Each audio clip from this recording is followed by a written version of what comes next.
from batch 1.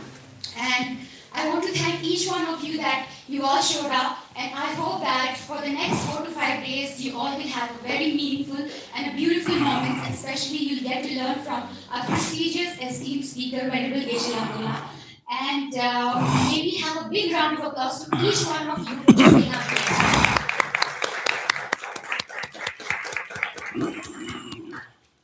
As we all know that Geshe usually stays very busy, has a very hectic schedule.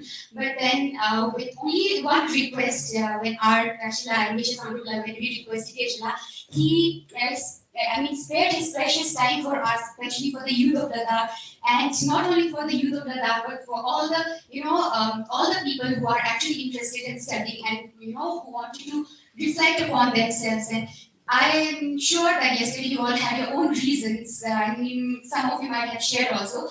And I hope you will fulfill those. And I hope you'll self-reflect. And I hope you'll get as much as wisdom, immense wisdom from Venerable Geshe. And I hope you all will have questions to ask Geshe. There will be an interactive session, I believe. And before beginning, I would like to share a brief about Geshe. So, Venerable Geshe is the. Okay, give me a moment.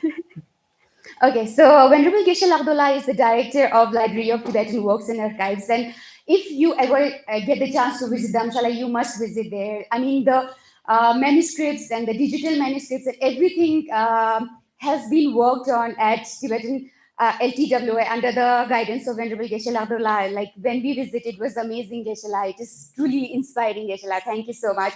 And he has served as His Holiness the 14th Dalai Lama's official translator for around 15 to 16 years also. And then in 1982, he received his master's degree in English from Punjab University, Chandigarh, and MPhil from Delhi University. Oh, this I get to know, Geshe, today, that you also studied at DU. So he received his Geshe degree from Drepung Losaling Monastic University in 1995. He has worked as a co-translator for several books by His Holiness the Dalai Lama, the notable among which are The Way to Freedom, The Joy of Living, and The Dying in Peace, Awakening the Mind, Enlightening the Heart, and the Stages of Meditation, which was the commentary on the Bhavanak Rama. And if I get a chance, it will literally go for a long day if I continue to speak about Geshe, but I would not take much time, Geshe. So now it is your Geshe. Thank you so much. Thank you so much, everyone, for showing up again. Good morning. Why do we say good morning instead of saying bad morning? Why? Why? Have you ever thought about it? We say good morning because we want to be good. So when you say good morning, that itself is a Dharma teaching. Good morning. Yes, good morning to you. Good morning to me. Good morning.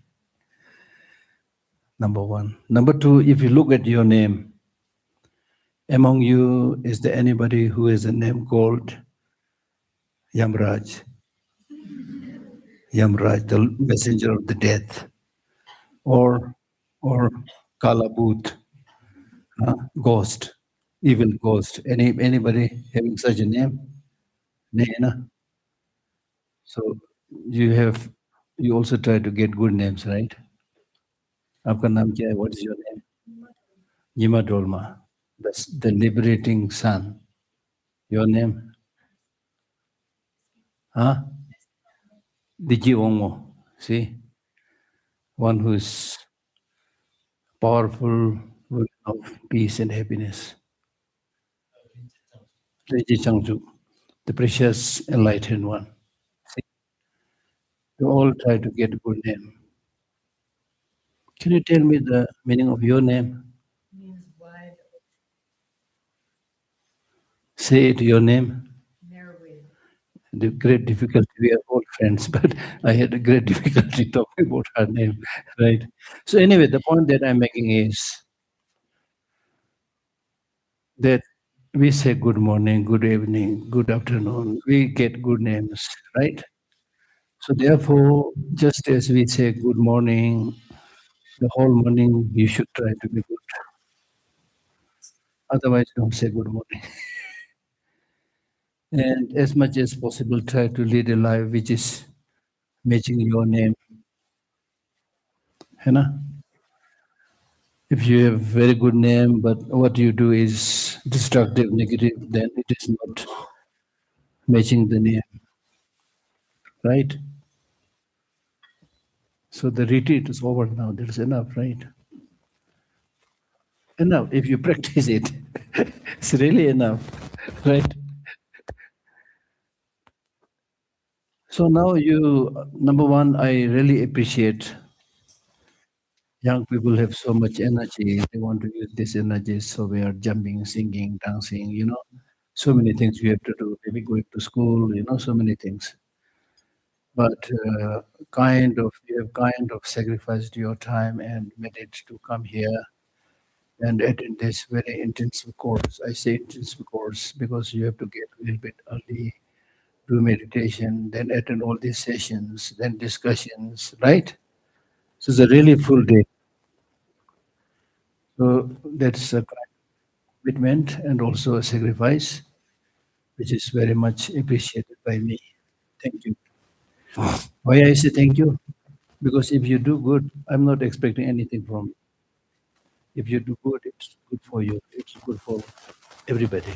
It's good for your parents. It's good for the Ladakhis. It's good for the country, nation, whatever. And at the end of the day, it's really good for you in this life. And if their future lives, it's going to be good.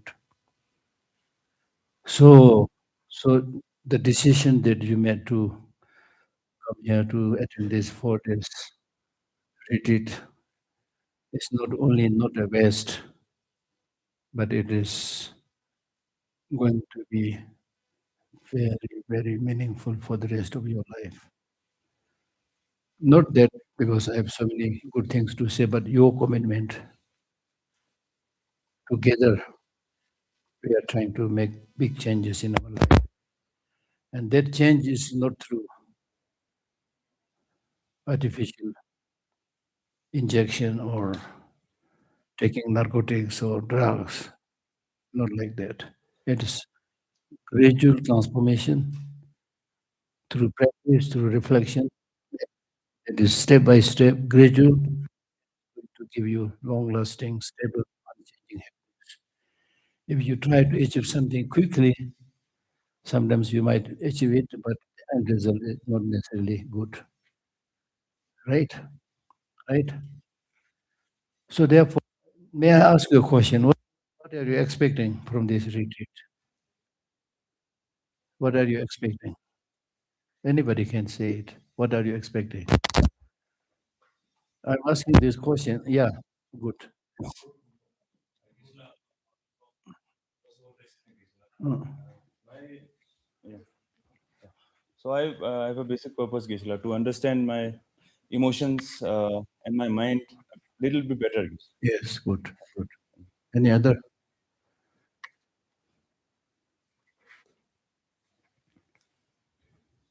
Any other? Yeah, here.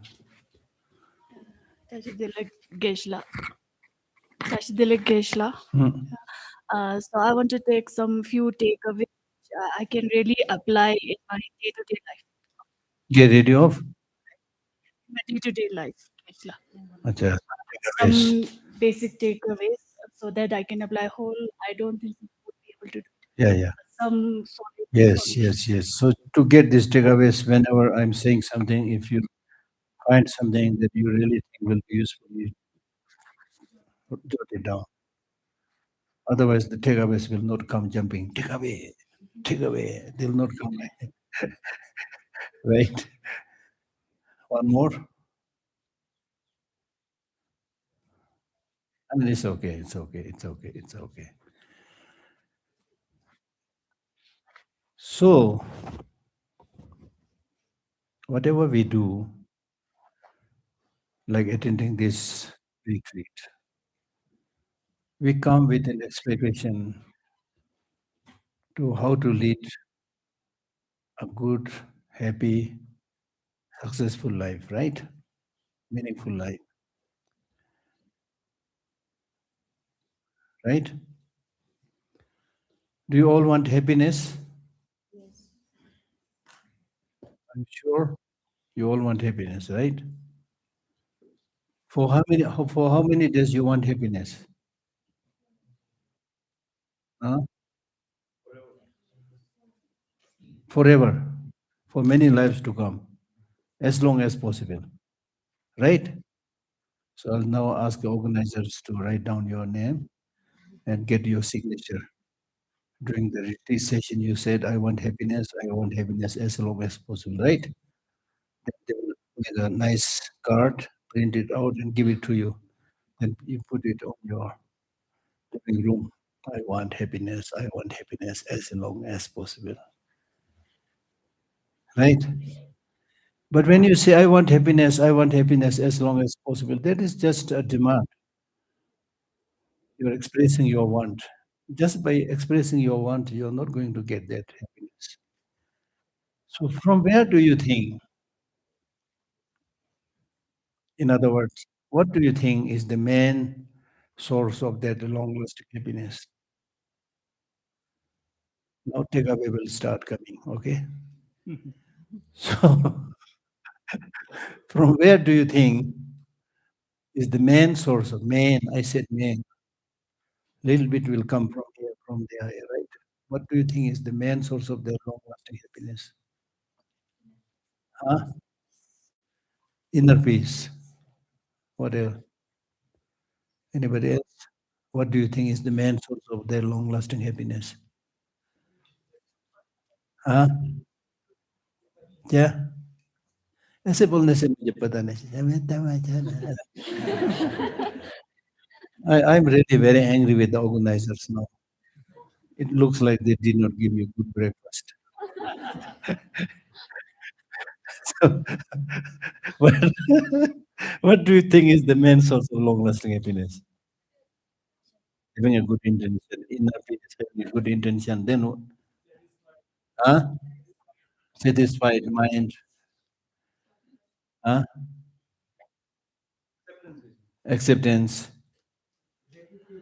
gratitude. So basically, you can give 100,000 different answers, right?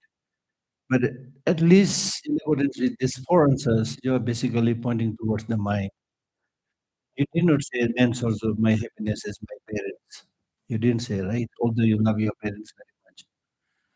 You did not say main source of happiness is money, although you need money. Everybody needs money, right? It's interesting, right? You said it. I did not put word in your mouth. आपने बोला है ना, उसको याद रखो. You said it. You said, basically, you're saying the main source of long-lasting happiness is from within. What does that mean? What does that mean? Does that mean that net and don't do any work, and then the from the space and come into your mouth? Are you saying "Ab itna begus to nahi hai, you're not so stupid to say things like that, right? You're not saying you don't have to work, but you are saying that's why I use the word man. The main source of real pleasure, real happiness will come from food, from clothing, money, from relatives. But the main source of long-lasting happiness is from your mind. So that means, and your answer is correct. इसको lock किया जाए. ठीक है ना? So main source of your happiness is from within mind. That is correct, absolutely correct. But it's not so clear when you say the main source of long-lasting happiness is from within. It's my mind. You're correct, but it's not so clear. Can you explain a little bit? What do you mean when you say that? Now you're going to get a little bit complicated. What do you mean?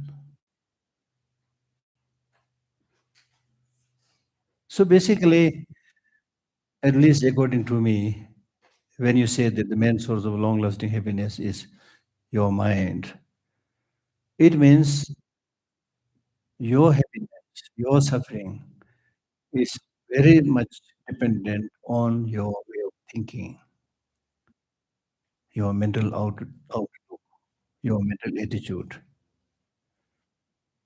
Remember this. This is very important. How much suffering, how much happiness you will experience is very much dependent upon your way of thinking, your mental outlook.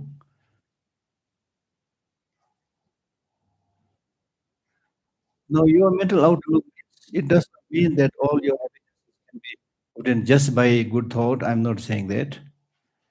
I'm also not saying all your sufferings can be removed just by a good thought. I'm not saying that.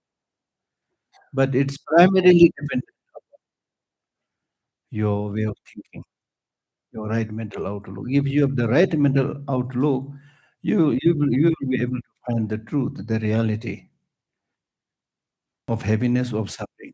And because of this right mental outlook, if it is happiness, you will further develop it, cultivate it, and cherish it and nourish it. If it is suffering, then you try to reduce it, shun it, because you have the right mental outlook. You have the capacity to see what is right, what is wrong, without making unreasonable judgment. So, based on your correct perception, you'll be able to do that. Right? For example, now look at me, okay?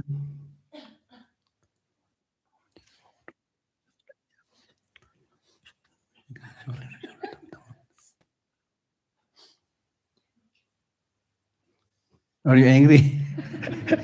Are you angry? No, no, maybe not angry because you know what I'm doing. I'm a little bit acting.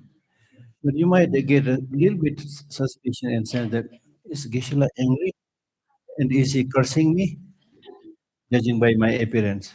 But what actually I was doing was chanting Tara Mantra, right? So the point that I'm making is you should not immediately come to a conclusion, make a judgment depending upon how you see things, because everything is deceptive. दिखता है वो तो होता नहीं है. Take time to see the reality as it is, without exaggeration and without denigration. Right? That's very, very important. Very, very important. Because if you unnecessarily, you know, project something, and then based on this projection, if you try to conclude that person is right or wrong, things like that, you may go wrong. Right? Then my point of saying that your happiness suffering dependent primarily upon your mind is, for example, today we have very bright sunshine, right? So inside is really comfortable right now. But outside, if you go, the sun is very hot. So if you go out and when you feel the sun is very hot, what should be your mental outlook? Let us make this point clear. What should be your mental outlook? There are two ways to deal with that hot sun. One is you should say, yeah, it is always like this around this time in Ladakh, right? So you accept it.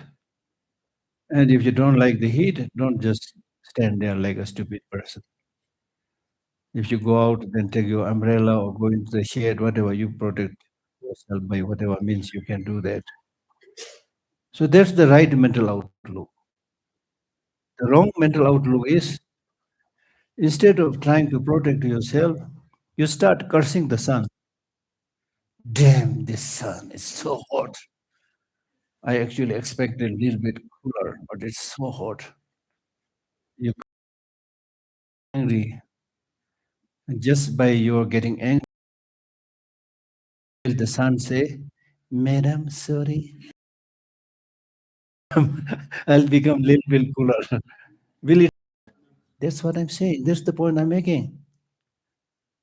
So the point that I'm making is there are things you can change, there are things you cannot change. So things which you cannot change, there's no point lamenting and cursing and feeling sad with this that thing. Instead, instead you change your attitude. So what is outside of you is impossible to change. How the sun shines, how hot it will be, when it's going to rain, you know, how people are going to react, what they are going to say about you. For example, people are saying bad things, but you can't fill their mouth. ये मेरे पीछे में बोल रहा है. This girl, this boy is saying so many nasty things about me. I'm going to seal her mouth. Will you be able to do that? So you'll not be able to. Some people say good things, some people say bad things. People like that. So things outside of you, you have not much control. So the one thing over which you have control is how you react to that changes, that events, that situation. How would you react? With a proper understanding, if you react nicely, nothing can harm you. If somebody says you're a dog, is it necessary for you to start barking? किसी ने बोला आपको खुदा फिर तुरंत बोलो आओ आओ नहीं करना है ना. And someone else says you're Buddha enlightened. Will you get enlightened? नहीं ना तो फर्क नहीं पड़ता. What other people say doesn't make much difference. It makes difference only when you take it seriously. So therefore, if somebody is really angry and saying things against you, and because of that, if you also get angry, that means that person is now able to control you. आपके मन में कब्जा कर लिया, they are able to control you. But if you not become a colluder with negative things, you will not be affected.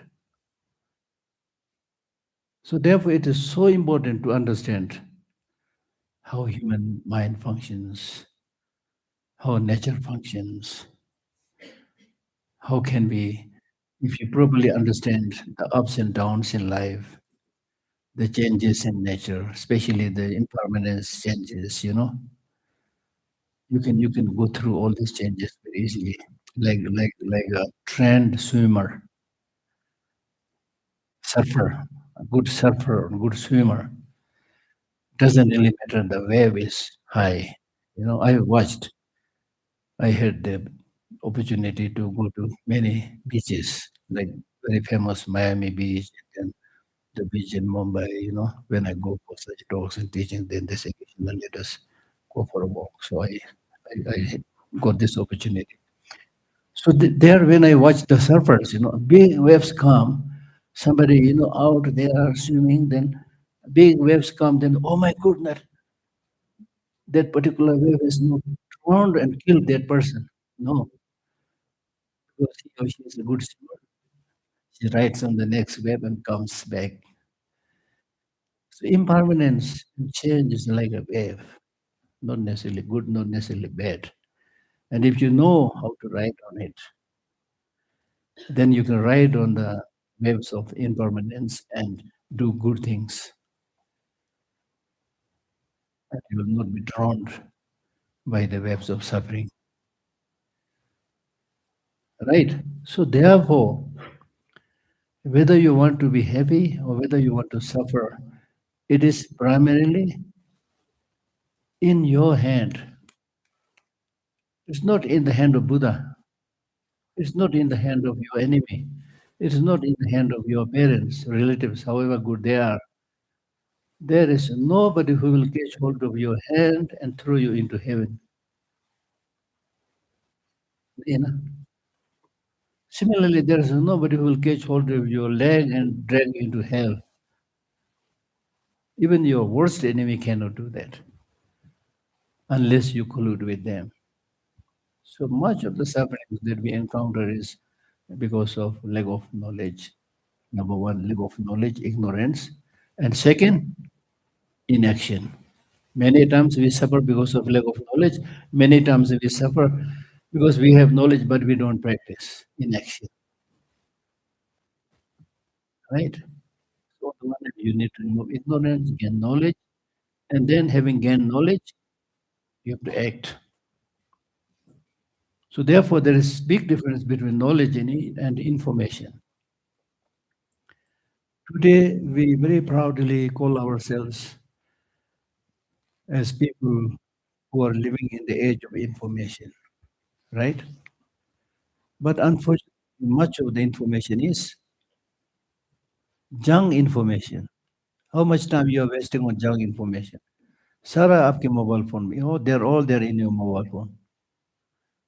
So don't waste your time after junk information. By continuously watching that mobile, आपको क्या मिलेगा? What will you get by constantly scrolling and watching that little phone? What will you get? Mobile phone को देखते रहो, देखते रहो। कुछ मिले या ना मिले, एक बड़ा सा चश्मा मिलेगा। एक मोटा एक मोटा सा so what I'm saying is you keep on watching your mobile phone.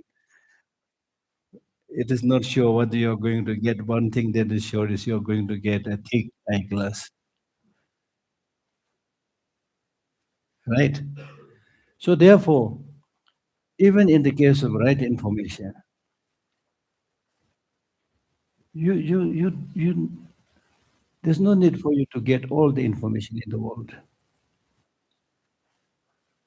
There's so many things to eat in the world. Is it necessary that you have to eat all of these things? No need. So number one, try to get the right information which is relevant to you, necessary for you. But that information that you got through listening, reading, and hearing will become knowledge only if you undertake some reflection, thinking, contemplation. So the Buddhist process of practice is first listen, read, you'll get some information, maybe correct information. Then the second level where you need to practice is think for yourself. You are also a human being. You also have clever brain, clever intelligence. है ना? So therefore, you should think, contemplate, reflect, and develop conviction. Yes, that's what Guruji said. I also thought about it. It seems correct. That's what I read in the book. I also reflected on it. It seems correct. तो इसको भी lock किया जाए, conviction. No, even after the conviction that this is right, this is true, but unless you get habituated with that knowledge and make it part of your life, it will be not much help. So therefore, third level is meditation. Meditation means integrating it in your life, making it a part of life. For example, compassion. For example, compassion. The definition of compassion is how nice if all sentient beings are without suffering. You hear about it, about 3, 4 types of compassion and the definition of compassion. Then you reflect on it. Then you say, yes, this is very important. But the next important question is, this is very important, but do I have it? And then you realize you don't have the compassion. Therefore, now you need to repeatedly practice it so that you become a compassionate person. That's the result of meditation. For example, I'll give you an example, very convincing example. For example, if you are very thirsty, for the first time you came to Leh, and you are very thirsty, the sun is very hot, and you have no idea where the water is available. So you need to ask somebody, the local people, where is water available? So that local will tell you the water is available 2 kilometers from here. That is hearing. That is listening where water is available. That was useful, right? That was useful. But did that quench your thirst? That's what I'm saying. Just listening, just thinking, just listening is not enough. Bus. You know Jara number bus? 2 legs, Jara number. Go by Jara number bus. 11 number bus. Walking. You walk. You walk 2 kilometers. So you made a lot of progress. Once you had it, now you have walked and you reach. You walked or took a car, whatever. Now you reach near the water. You're able to see it. Made a lot of progress, right? But not stupid person will say, I have seen the water, thank you very much. Because you have not drunk the water right now. So what you need to do, third thing is, you need to bend down, use your hand or cup, whatever, and drink the water. And it is only by drinking the water that your thirst will be quenched. So therefore, information is important. But that information should be gradually turned into knowledge. Knowledge is important, but that should be gradually turned into wisdom. I'll give you another example of these three processes. For example, hearing or listening is really like reading all the books about how to build a ship, a boat. You read so many books, what kind of ship you want to build. You get a lot of information. Oh, this is the way, right? The information is useful, but still you don't know how to build a ship. Knowledge is that process based on which you'll be able to build a ship. It's a big development, right? First you got the information, now you're able to build the ship. Yes, मैंने इसको बना दिया. Big progress. But still,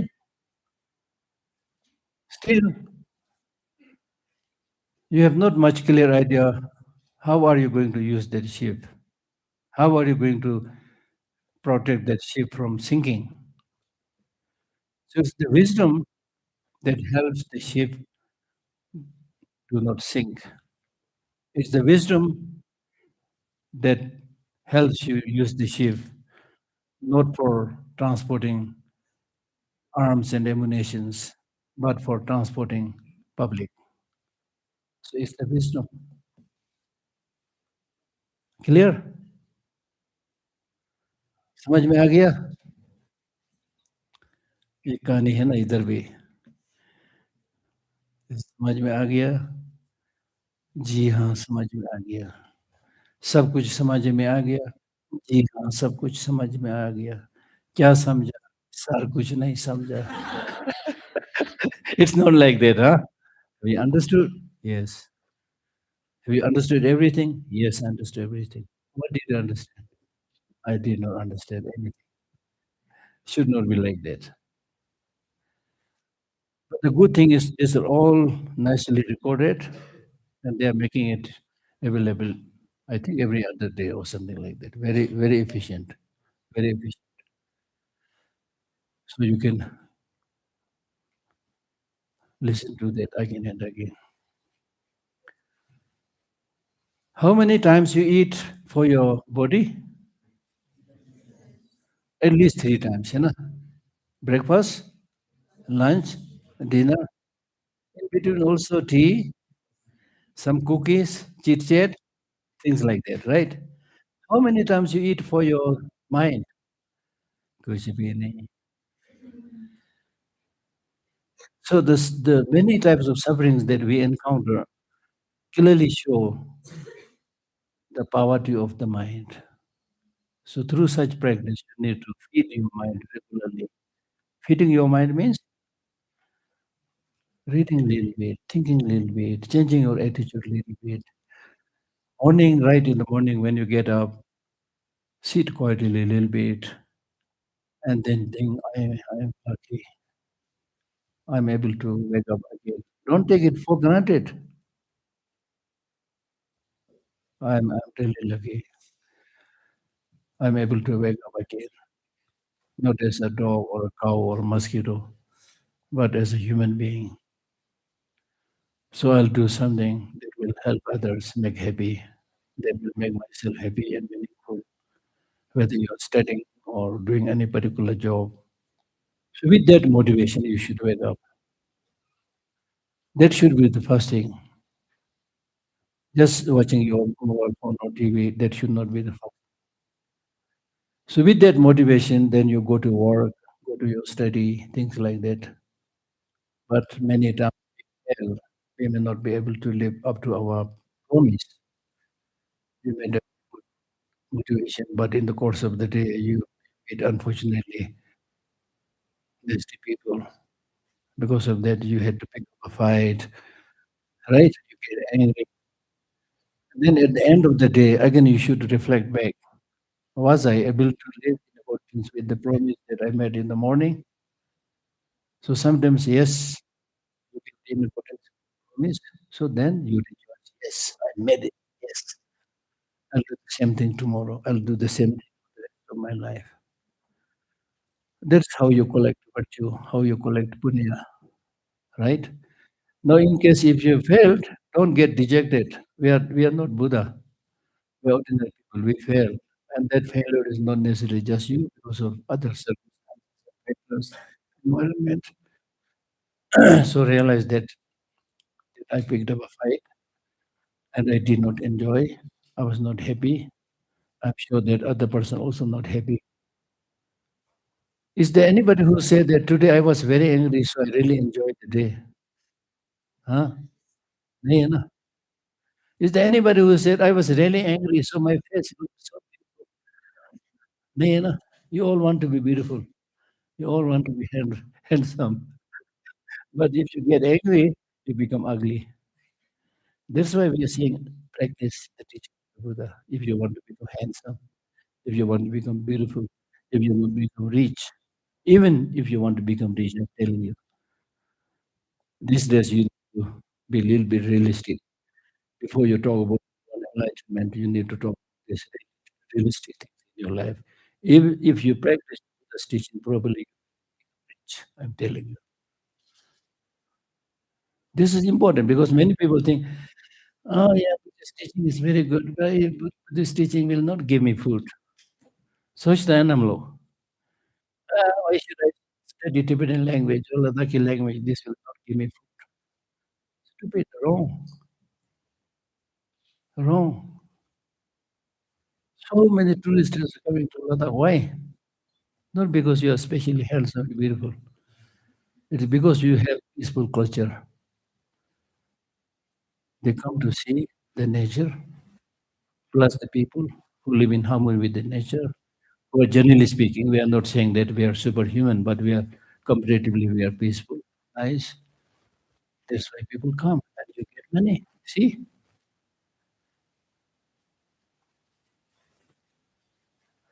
And because you all want to do something good, that's why the organizers also let you please come. You may have to make a little bit contribution, but most of the things we'll take care. See?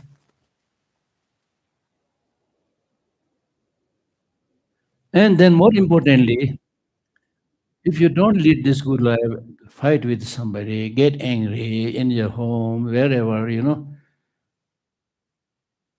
then your blood pressure will increase. You will get sick quickly. You will be separated from your family. I mean, it's easy to get angry. Say, I don't want to stay here for a minute. I want to go. Where will you go? Where will you go? We make stupid decisions when we are under the influence of negative emotions. Where will you go? Wherever you go, if you take with you this negative way of life, you will have problem everywhere, right?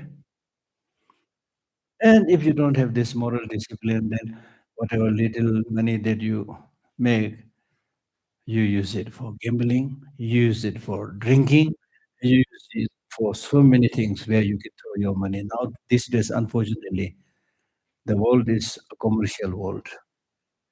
So many types of shops are open there. Everybody saying, "Come, come, come here, buy this, bring your money here, bring your money there."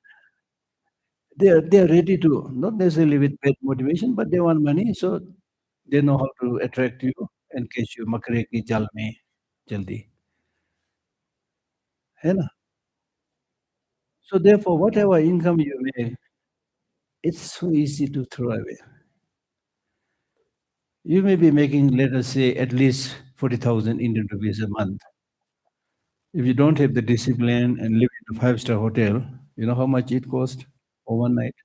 At least 20,000 one night. So where is the money now?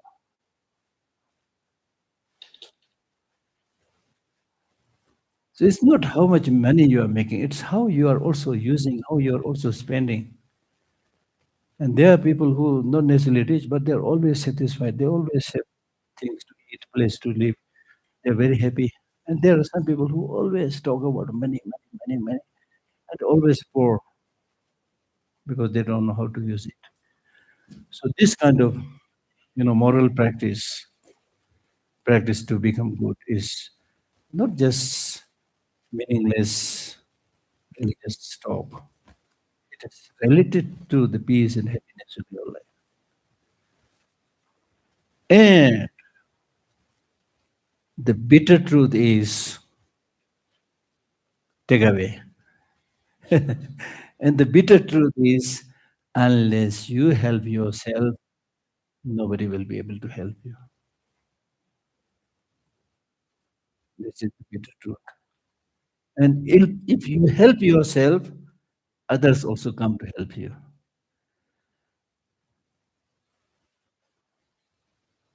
If you educate yourself properly, you become knowledgeable in a particular field, people will come. You don't have to invite, they'll come. Oh, she's a software, good software engineer. They'll all come to you. The problem with us is in the Tibet, among the Tibetan community also, I say this all the time, especially with the young people.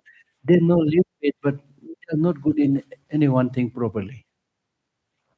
They maybe one or two, but generally speaking, most of us, I think this may be true here also. Young people are like jack of all, master of none. That's why you don't get job. Become good in one thing. The others, if you like, you enjoy, do, okay, it's up to you. But be good in one thing. People will come to you. You don't have to say come. Put a nice board, they'll come to you. Right?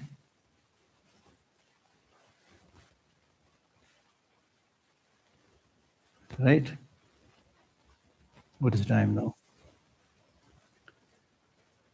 So therefore, we are supposed to study this book, Bodhicitta, which I will do, which I will get through. Right now at this stage, you may not be able to understand everything, but for an auspicious imprint, I'll go through as many chapters as possible. But the most important thing is interaction with you. So therefore, first of all, what you need to know is why we are all Buddhist. So why Buddhism is important in your life, especially at this age when there is so much scientific and technological development. If you don't have that knowledge, you might start thinking, oh, Buddhism is taught by Buddha 2,500 years ago. Abhi main kahan pahunch gaya? People are going on the moon. So why you are talking about the teaching that happened 2,500 years ago? Many people start thinking like that. So that's why some people who call themselves advanced and modernized, they think, Buddhism, religion, I'm modernized. What do you mean by modernized? Just by knowing how to make different types of hair, or because you know how to do the catwalk? Huh? Is this the sign, or the resort to smoking or drug? Is this sign of modernization? This is the sign of stupidity. The very concept of modernization is not having high-rise buildings. Many people, when go to big cities, they say, "Oh, very modernized. High-story buildings are there. Nicely paved roads are there. On these nicely paved roads, so many cars and other vehicles are flying. Oh, very modernized." Then if you spend a little bit time there, then they'll find, oh, in this so-called modernized city, so many people are suffering from loneliness. So many people are suffering from depression. Is that modernization? Even if you look at the original meaning of modernization means men, women treated equally. Modernization means respect to the environment. Modernization means people should show more respect in accordance with what people do, not whether they are a prince or princess of a king, not like that. I read it in the book. You see. That's meaning of modernization. So from that point of view, Buddhism is very, very modernized. Not only modernized, but probably like these days we talk about Gen Z, right? After Gen Z, what? Alpha, then beta, gamma, up to X. Up to X. They are forecasting what will be the situation when it's the time of the beta and then gamma and then up to X. They've written books on that. But Buddhism, like in the so-called modern world, we very proudly talk about globalization, right? Globalization is happening very fast. We are all becoming like one or things like that. Are we becoming one? What do you mean by globalization? Globalization is primarily towards business, marketing. Globalization is not happening because of love and compassion. If that was the case, then people should not be fighting right now. It's all over the world is fighting right now. What, what are you talking about? The Buddhist teaching talks about globalization. It talks about well-being of all things. Imagine. When we say globalization, it's only human beings at the most. That also, as I said, for profit, money making, right? Buddhism, we talk about well-being of all sentient beings, and we call all sentient beings as mother sentient beings, which includes Kira Makura also, insects also, should be kind, compassionate. I mean, so advanced, so advanced. Once read a book where the writer says that Buddha was the greatest scientist that the world has ever produced because he came with an idea how to uproot the root cause of suffering. No scientist has done that. Some scientists explored the sun, some explored the moon, some explored like the nature of human being, things like that, different fields in oceanography, whatever, fish and these small things. But Buddha was the one who tried to indicate the very root of suffering. And he said, ignorance is source of suffering. Ignorance is the one which makes us divide among each other, right? And the core teaching of the Buddha is what the Buddha himself had said. He said, do not do anything that is negative, do everything that is positive, completely transform your mind. This is my teaching. In 4 lines, he said, I'm not saying, Buddha said, he said, do not do anything that is negative. What is negative? What is positive? Some people will immediately jump to the conclusion and say, negative and positive is dependent upon the thinking of the people. There's no one yardstick to judge it, right? So when Buddha said, do not anything that is negative means anything that directly, indirectly harms other sentient beings. That is negative. Anything, any of your physical, verbal, mental action that directly, indirectly harms other sentient beings is negative. So he said, don't do anything. He did not say, do this. This you can do. This you cannot do. He said, anything that directly, indirectly harms other sentient beings, that is negative. Therefore, don't do anything that is negative. The second thing he said is, do the virtuous practices completely, thoroughly. Do the good things completely, thoroughly. That means when it comes to developing love, developing compassion, developing bodhicitta, and host of other good things, do it completely, do it thoroughly. That means when you develop compassion, the motivation should be good, actual implementation should be good, and then finally you should dedicate it. May the result of this compassion that I generated become a cause to enlightenment for all sentient beings. Perfect practice. Now here there is one possible misunderstanding. When you hear such teachings from Buddha or other teachers who say, oh, the most important thing in religious practice, be kind-hearted, be compassionate. Then some people say, oh, the core of the Buddha's teaching is to be kind-hearted. Then what these monks are doing in the monasteries? They're studying for 17, 20 years. Why they're wasting time? Because all you need to do is be kind-hearted. So therefore, Buddha is also don't do anything that's bad, do everything good, completely nicely. And the third line is just discipline, transform your mind completely, completely transform your mind, completely discipline your mind. So that is, in order to do good things, in order to avoid doing bad things, in order to be able to do good things, you need to study, train your mind. It is through knowledge that you will be able to shun bad things and you will be able to cultivate good things, completely transform your mind. You need to study. That is why this kind of it's so important. Study is important because if you don't know, you will not be able to know how to do it, right? And then the fourth line says, "This is my teaching. Don't do anything negative. Do everything positive. Completely transform your mind. This is my teaching."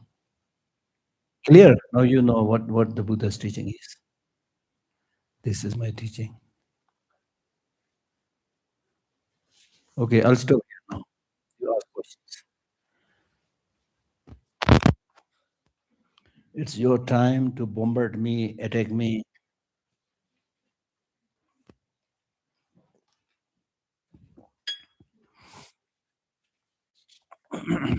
You can ask any questions you want.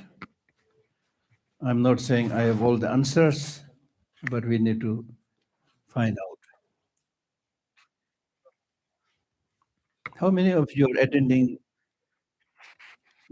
the second one also? You attended the first. I can see you also.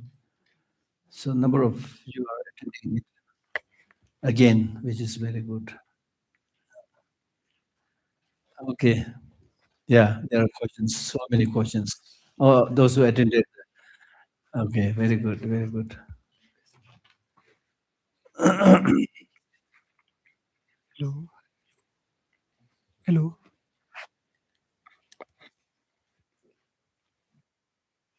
Get up, get up. Don't be lazy. Hello. President Geshe, Uh, my caution is regarding you just mentioning that regarding information, right? uh, So it's regarding unwanted information. It's yes, related to yes. Yeah.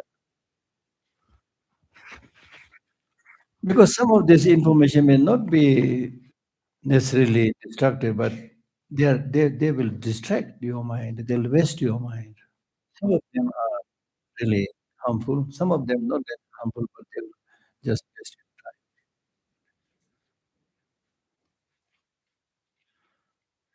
Right? Okay. And nowadays, because of artificial intelligence, they make so many interesting things. People like feel like watching it. It's just wasting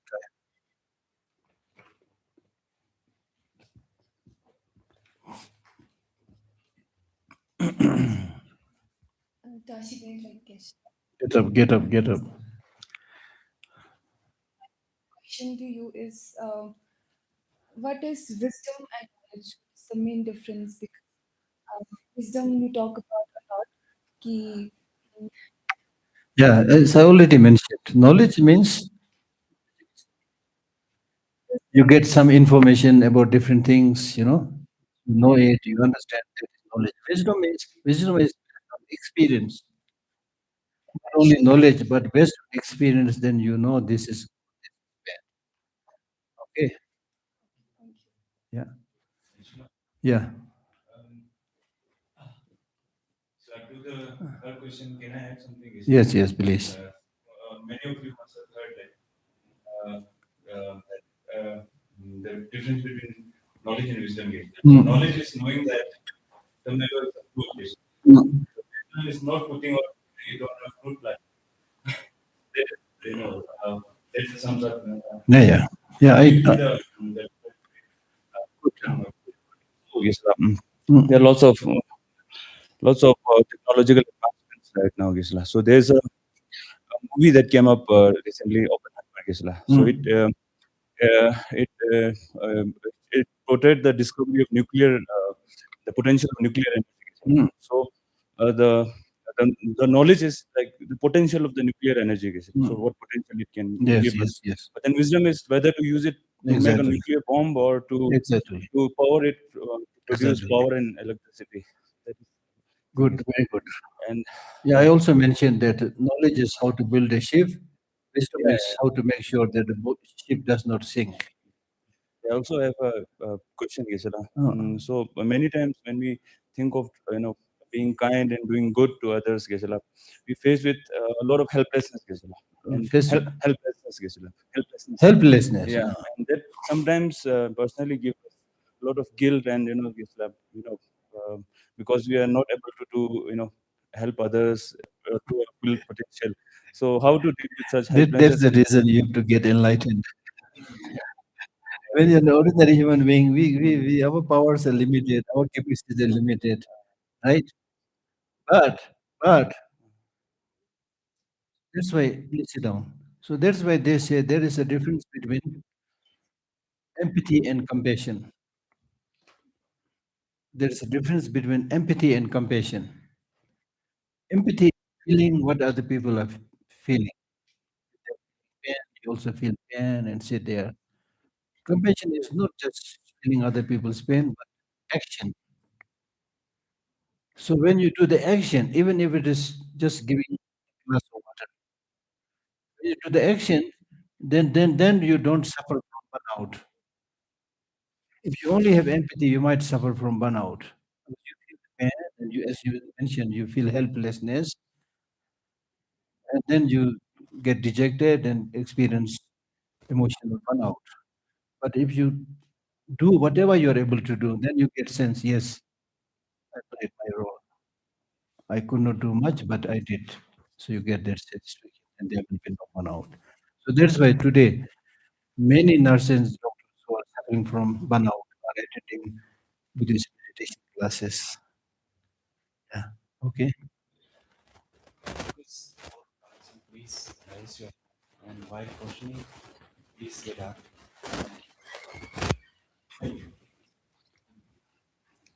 good morning, Geshela. Mm. My question for you is that how to overcome constant fear and anxiety, even if I try to do meditation, yoga, even if I self introspect, and at the end of the day, I'm like overthinking and fearing that I might die tomorrow. And There are different kinds of fear. One fear is realistic. One fear is useless. Realistic fear means if you are chased by a mad dog, there having fear is good. And without fear, if you stand there, the dog will bite you. So it's important to have fear. Now there are other, fears which are useless. For example, you might have experienced this. I've experienced this many times. When you fly in an aeroplane, suddenly there is a big turbulence. Then you get fear, and so much fear that just you hold tightly on the arms of the chair. stupid. If the whole aeroplane is going to get down, what is use of my holding on the arms?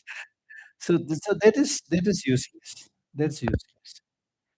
So you should distinguish between useful fear and useless fear. Number one. Number two, if you do whatever possible, good things, whatever possible, then you don't have to fear, even if you die today, even if you die tomorrow. Because death is only the death of the body. There's no death of the mind. If you think death is the end of everything, then you might develop some fear. But on the other hand, you don't have to develop any fear. It's no good. So therefore, in the Buddhist teaching also say, the right fear is if you develop fear, or if I'm unable to do all these amazing practices, if I die, then that's a great loss. With this kind of fear, if you do some Dharma practice, that's useful. That's why when we, as a Buddhist, when we take refuge to Buddha Dharma Sangha, why we take refuge? Because we have fear, we have suffering. So because of this fear to be born in the samsara, because of this fear of suffering in the samsara, you take refuge to Buddha Dharma Sangha. So that kind of fear helps you take a step, come out of samsara. That is useful, right? And then also don't do too much overthinking.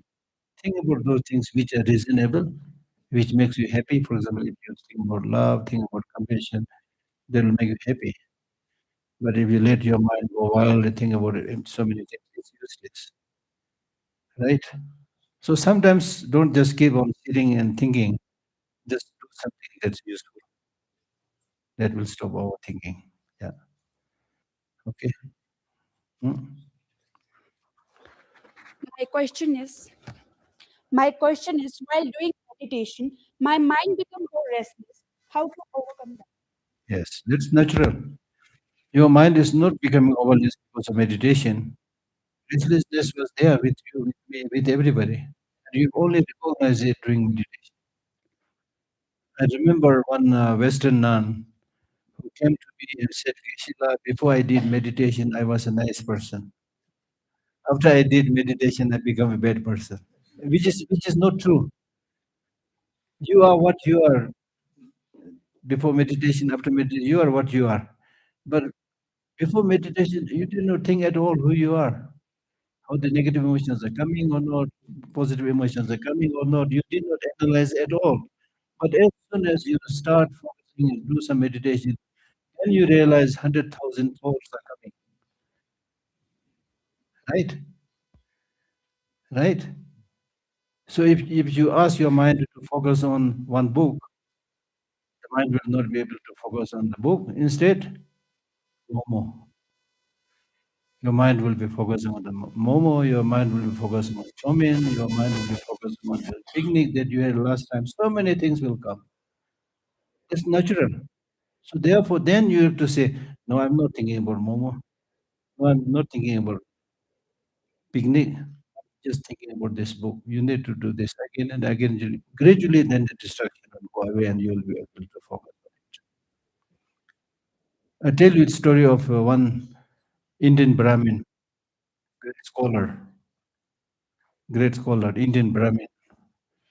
So he wanted to gain some supernatural feats, right? So I asked many people that I want to gain certain supernatural feats. So I don't know which teacher I should approach. He had hard time finding the right teacher. Oh, then somebody said, "Oh, there's one very good teacher in Tibet. Go there." It was not me. Okay.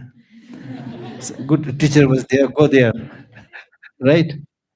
So he took this arduous journey to go to Tibet, and finally he met the Tibetan teacher. Then he said, "I want to gain this supernatural power. Can you please teach me?" He said, "It's very easy. It's very easy. All you to do is chant this formula. Buddham Sharanam Gacchami, Dhammam Sharanam Gacchami, Sangham Sharanam Gacchami." That's it. But one condition, the one condition is when you recite this formula, never ever think about monkey. Then this Indian teacher said, "This is a very. I'm such a great scholar. Why should I think about monkey?" But anyway, the Tibetan teacher was not giving any further teaching, so he had to go. And then once in India, he started chanting this Budam Sharanam Gacchami. Every time he chanted it, monkeys were coming from all sides. So that's called monkey mind, you see. Mind is like that. Mind has a rebellious nature. If you ask them to do something, so you have to be very gentle, very gentle. And with repeated practice, then the mind will listen to you. It's not like the body. If the body sit quiet, if not sitting, give a stick, the body will go quiet. But the mind, you cannot handle mind harshly. You need to convince the mind with reasons, with logics. Then the mind will listen. Okay?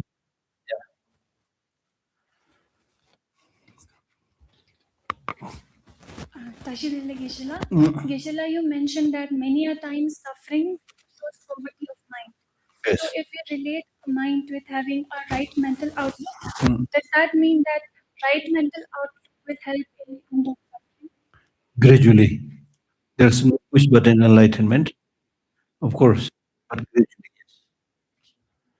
And how to cultivate right mental outlook, I gave a long explanation, right? Because for I give you an example. For example, some of these Tibetan Buddhist masters who were the masters of mind training, when they hear even the word suffering, they would just laugh. Suffering? What is this? What is it? By this, they are saying the so-called suffering is how you look at things. So these masters who have right frame of the mind, if there is rain, they say in Tibet, small population, big land. So when you do long journey traveling, you are crossing several plains, with no man inside. So under such cases, if there's a rain, then the teachers they'll say it's very good. Now no robber will come, no thieves will come. It's good for the crop.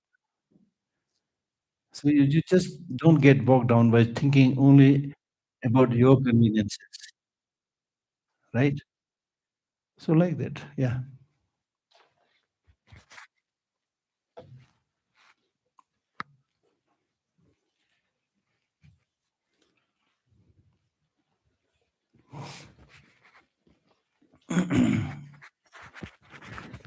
Actually, Mm. my question is, what is the meaning of enlightenment first? And secondly, Meaning of enlightenment. yes. Mm. And secondly, like in the past few centuries, attained enlightenment. The word enlightenment is a degree. Degree means, for example, you attend this retreat, and by attending, you must have learned many things which you never learned before. That is enlightenment. So you're a little bit more enlightened than before. But then, if you talk about full enlightenment, complete enlightenment, in Buddhism, complete enlightenment means somebody who has removed all the negative emotions and the seeds and the imprints of all the negative emotions. Somebody who has removed the imprint, the seeds, and all the negative emotions. Somebody who is suffering at all. Somebody who is full of peace and happiness. That is called enlightenment, right? What was the second part? Oh, no, because enlightenment is an internal thing. So you can't say who is enlightened, who is not enlightened. Yeah, that's difficult to say. And also, it's so difficult to attain. Probably not in the last few years. Okay. Shantideva Geshe-la. Yeah.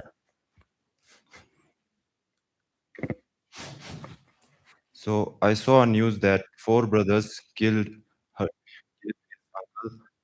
That his uncle was trying to abuse their sister. Mm. So that four brothers killed Yeah. Okay. uncle, killed that uncle. So the internet was saying that brothers was heroes, but still those four brothers killed that uncle. What do you think about that, Geshe? Actually, to some extent, the uncle needed such. But on the other hand, if there are four brothers, they can really catch the uncle, give it to police or put in the jail. That's better than killing him, so that they don't end up committing murder. But it is easier said than done. Under certain situations, people are completely controlled by emotions and then do unthinkable things. So therefore, it is important to not easy. That's what we are always saying: practice, practice, practice. Unless you practice for a long time, it's difficult, right? But if you are somebody who has been practicing, then it is important whenever you find or encounter difficult situations, don't react immediately. Take a step back, see the pros and cons, and then decide what kind of steps you should take. So therefore, now they are saying, according to the scientific findings, originally when is confronted some problem, then they take this step called fight and flight response. Fight and flight response. That means if you are able to fight, fight immediately, kill them. If you are not able to do that, flight means run away. So that is what the brain tells you. People used to do that all the time. Right? Now the new scientists they say new neuroplasticity. That means you don't take that action quickly.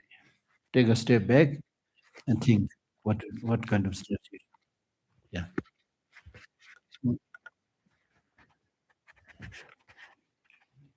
Ishla, Mm.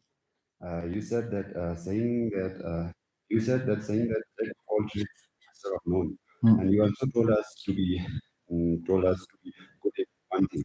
But Mm. the complete saying was like jack of all trades, master of none. But after some time, better than master of none. Doesn't that suggest that being good in many areas can sometimes No, if you are like if you have the capacity to be good in many things, of course. That's why we are talking about getting enlightened. I'm talking about ordinary people, a majority of the people, especially younger generation. They know a little bit from here, a little bit from there, but they don't have complete knowledge or expertise in one thing. That's why they don't get job. That's what I'm saying. But if you're so clever that you're good in here, good in there, you're most welcome. You will become the hero, right? Yeah.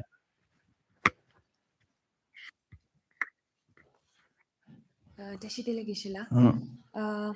My question is, if mind is not emotion, if mind is not intelligent, if mind Mind is is what? Not emotion. if mind is not if mind is not intelligent, if mind is not thought, then what mind is? Just in general. Mind is the general name. Mind means something that is luminous and cognitive. This general name. Now, within mind, we have emotions, we have intelligence, we have love, we have compassion. So many categories. So they are under this big banner, mind, consciousness. Okay? Mm, Okay. mm. Mind itself, you cannot say intelligent, you cannot say positive. My question is chanting mantra considered meditation? If so, can it help us attain enlightenment or No, no, not just by chanting, you can get enlightenment. Chanting is chanting is chanting is good in the sense that when you do any spiritual practice or any activity that you want to do you do it with full commitment. Full commitment means do it physically, verbally. Mentally. Just like when you find your team playing football, you may be the silent cheerer, but you try to cheer the players. How do you do it? Mentally, you support, and physically, you get up. Ah, so now go there, Rakesh, go here, right? And what will also say, not this way, this way. So physically, verbally, mentally, that shows your total commitment. So similarly, in spiritual practice also, it's important to chanting. Of course, it's important to know the meaning, what you chanting, that's more important. But even otherwise, chanting, then prostration, going around the temple, and the most important thing is your mind.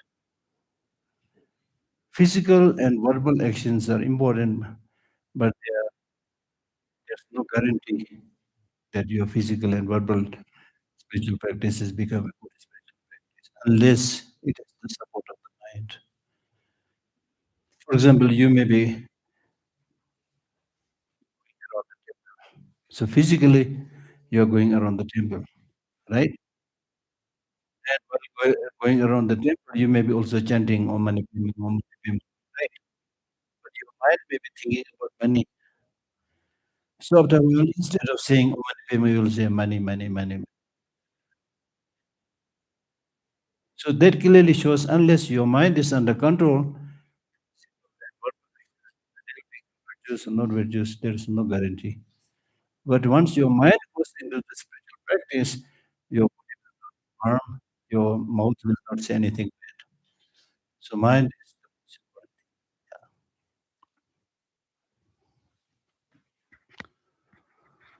Good morning, Yashila. important. Some people are so much into prayers and still they are very aggressive and egoistic. And on the other hand, some people are not into prayers, but they have good intentions and they are mindful about how they speak and what they say. So is that fine to only have good intentions and to be mindfulness and to practice the devout teachings of Buddha? That's more important than chanting. To be compassionate, to be loving, and to practice mind is more important than chanting. So there is actually a drawback, shortcoming in both the Ladakhi, Tibetan, and all traditions. Because they have, I don't know how this tradition spread like maybe from Tibet. People are very devoted. And, like, for example, in Tibet, people are very devoted, more than 98% Tibetan population are Buddhist. So you will find them going around the temple, prostration. Prostration should be needed, long prostration, right? So that's why somebody jokingly said, Tibetans are number one in the world in many things. What are they? One is measure the of measure the earth with the length of the body for many, many days. Nobody in the whole world does it. You know? Some people do so much, they bulge here and bulge on the knee everywhere. It's very good. So the point of what I'm saying is, in those days, there are not many schools in Tibet, hardly any schools for education. Monasteries were centers of learning, but they were also only for monks, not for lay people. So what will the lay people do now? And there is so much faith, and their faith is actually honestly speaking blind faith. But that blind faith is turned out to be good. The religion where you develop blind faith turned out to be a good one, like, right? And then, as I said, nobody was disturbing, so it was okay. Now, when you actually face the problem, that blind faith, nobody. So Ladakh is Himalayan regions also picked up that habit. So on the one hand, yes, you do whatever you want. You walk on your head, have your legs up, and it's your choice. So your Palas, your fathers, mothers, they are always into chanting. And if they're enjoying it's good. On a superficial level, nobody should disturb it. That's good, right? They're not killing anybody. They're not disturbing anybody. So that's good. But if you're talking about the real Dharma practice, it's changing the mind from the negative to the positive. And as she said, if you're reciting mantra, then easily get, angry. You know. then you're not doing Dharma practice, really, honestly. So now, younger generation, while you maintain some faith, those things, also you do a little bit good for your body, things like that. But the most important thing is study. Here we can some take examples from the Western, when Buddhism spread into Western countries like America and Europe and so forth. What did they do? They picked up two most important features of Buddhism: meditation and Buddhist philosophy. They are not going after supernatural things like and how many gods are there. They are not interested. Maybe some, but so that is good. And in fact, they say this Western, new Western Buddhists, they don't follow these deities and gods. I mean, there are some, but generally speaking, and they meditate and they study the philosophy. Whereas in the actual Buddhist countries in Asia, except some monks in the monasteries, ordinary people, they don't meditate. They don't meditate. They don't study the philosophy. Instead, they think about all the deities about which have no idea. I got our Lokiteshvara initiation. I got Yamantaka initiation. I, I mean, I'm a small person. So it may be like blasphemy if I say things like that. But I, for one, have the right to say things. So I think this is not a good sign. Not a good sign, right? So young people, you should use your brain and do the right thing. No need to discourage the elderly people, but generally you can share. Is this you? That will help them also. Amala, you are reciting so much mantra. And why you are so angry? Is this what His Holiness the Dalai Lama said? She might start thinking, you see. Okay? There's one. There's one here. Yeah. You go ahead. Good morning, Geshe. As one core teaching of Buddha said, do not do anything negative. Yes. So I just wanted to hear your opinion. There are so many businesses that are going on. Let's just take an example of chips. So let's say I'm selling chips, which is indirect hurt the others. Exactly. So what's your not just for chips, so many things Yeah, like yeah, meat. yeah. So what's your opinion about this? My point is you need to be realistic. One thing is you cannot change the world in one day. You cannot change the world in one day. I wrote down something this morning.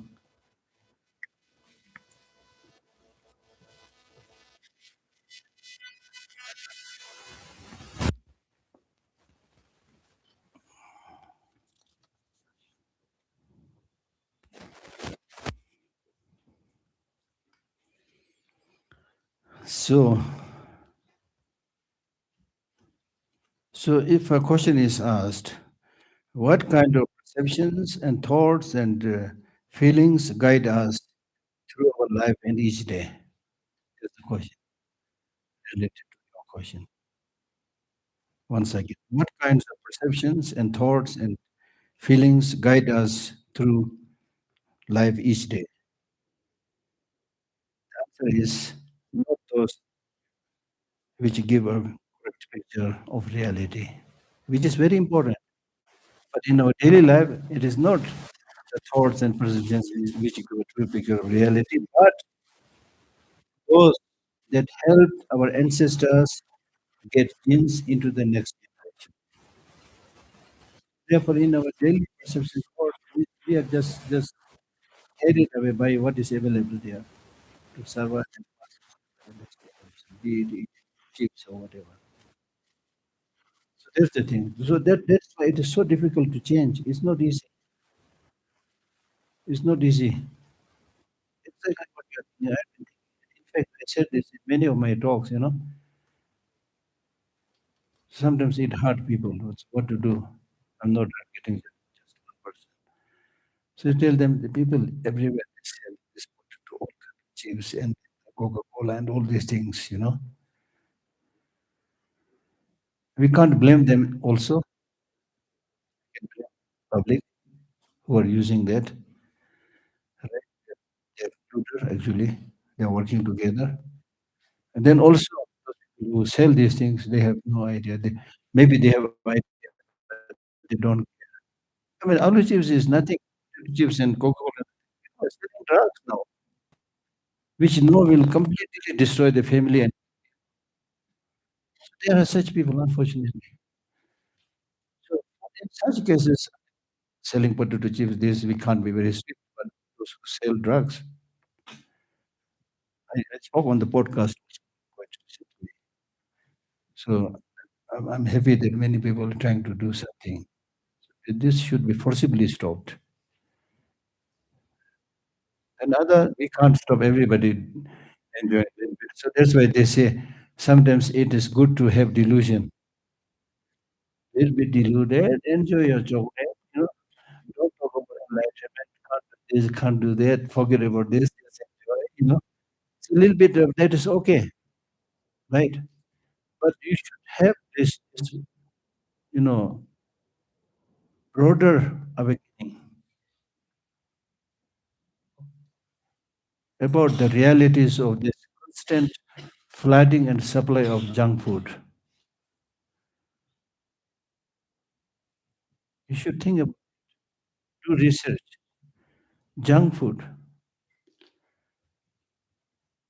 Junk food. Can you eat junk? Do you think you are intelligent? If you're intelligent, how come you eat junk food? Can you eat food from the garbage? Junk food means those that are there in the garbage bin, right? So therefore the Buddhas say, if you are studying Buddhism, you are intelligent. If you eat junk food, maybe not, you're a little bit intelligent, not very intelligent. So it's not just blaming others. You should stop eating those things. On the one hand, you have to, this is what exactly I said earlier. On the one hand, you work so hard to get money, you work like a donkey, then get this money for junk food, which will in turn destroy your health. So this is our stupidity. That's why we need to have more awakening. When we teach secular ethics, we say awareness, compassion, engagement. Many times we suffer because we don't have discernment, we don't have awareness.